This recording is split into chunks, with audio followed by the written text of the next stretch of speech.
ఒక గ్రామంలో శివుడిని ప్రాణంగా ప్రేమించే ఒక బాలుడు ఉండేవాడు. ప్రతిరోజు ఓం నమః శివాయ అని జపించేవాడు. కాని కాలం మారింది. ఆ బాలుడు పెద్దయ్యాడు. జీవితంలో కష్టాలు మొదలయ్యాయి. డబ్బు, సమస్యలు, బాధలు. అతను ధీరేగా శివుడిని మర్చిపోయాడు. జపం ఆగిపోయింది. భక్తి మాయమైంది. ఒకరోజు అతను అడవిలో ఒంటరిగా నడుస్తూ ఉన్నాడు. చీకటి పెరిగింది.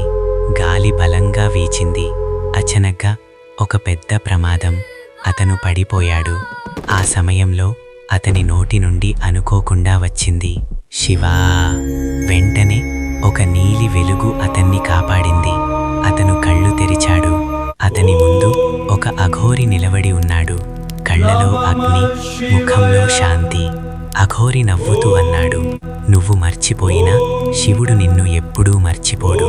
ఆ మాట విన్న వెంటనే అతని కళ్ళలో నీళ్లు. అతను మళ్లీ జపం మొదలుపెట్టాడు. ఓం నమః శివాయ. ఆ అఘోరి నెమ్మదిగా కనుమరుగయ్యాడు. కాని అతనికి అర్థమైంది, శివుడు ఎప్పుడూ మన దగ్గరే ఉంటాడు. మనం మర్చిపోయినా కూడా